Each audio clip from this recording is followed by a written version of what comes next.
आज माघ मास पूर्णिमा तिथि में सत्यनारायण व्रत कथा। एक समय प्राणियों के हित चाहने वाले समस्त मुनियों ने परम रमणीक नमिसारण क्षेत्र में मन को प्रसन्न करने वाली सभा की। उसी समय अति तेजस्वी व्यास जी के शिष्य सूत जी शिष्य गणों के सहित हरिनाम का स्मरण करते हुए वहां पर आते हैं। समस्त शास्त्रों के जानने वाले श्री सूत जी को आते देखकर महातेजस्वी शौनक आदि मुनिगण खड़े हो गए। सब धर्मों को जानने वाले में श्रेष्ठ सूत जी तथा परम वैष्णव शौनक आदि ऋषि परस्पर शीघ्रता से पृथ्वी पर दंडवत नमस्कार करके शौनक आदि मुनियों के दिए हुए आसन पर संपूर्ण शिष्यों सहित अति बुद्धिमान जी बैठ जाते हैं।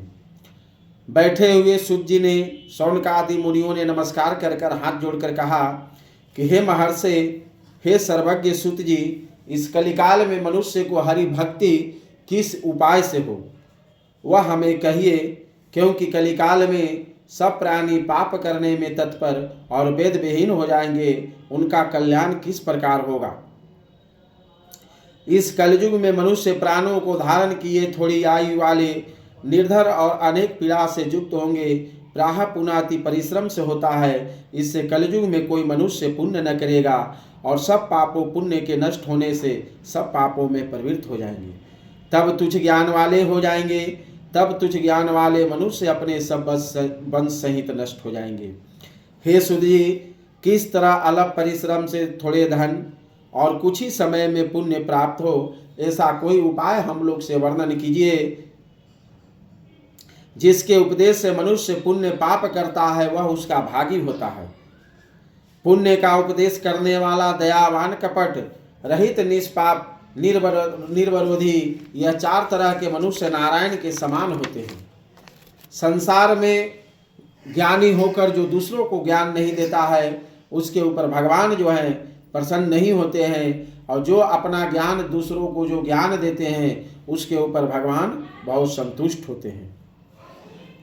हे महामते, ऐसा कौन व्रत है जिसको करने से मनोवांछित फल प्राप्त हो, वह हम लोगों की सुनने की इच्छा है। हे मुनि श्रेष्ठ, आप वेद वेदांत के ज्ञाता हैं। आप जैसा दूसरा कोई वक्ता नहीं दिखता, क्योंकि श्री वेद व्यास जी के आप शिष्य हैं। सूत जी क्या बोलते हैं कि हे मुनि श्रेष्ठ, तुम धन्य हो, तुम ही वैष्णव में अग्रण्य हो, कारण कि सब प्राणियों का तुम सदैव हित चाहते हो। हे शौनक, सुनो, मैं आपसे उस उत्तम व्रत को कहूँगा जिस व्रत को नारद जी ने लक्ष्मीपति भगवान से पूछा था, और जिस प्रकार भगवान ने नारद जी से कहा था। हे ऋषिगण, उसे सावधान होकर सुनीति। प्रथमोध्याय की जय। श्री राजा रामचंद्र की जय।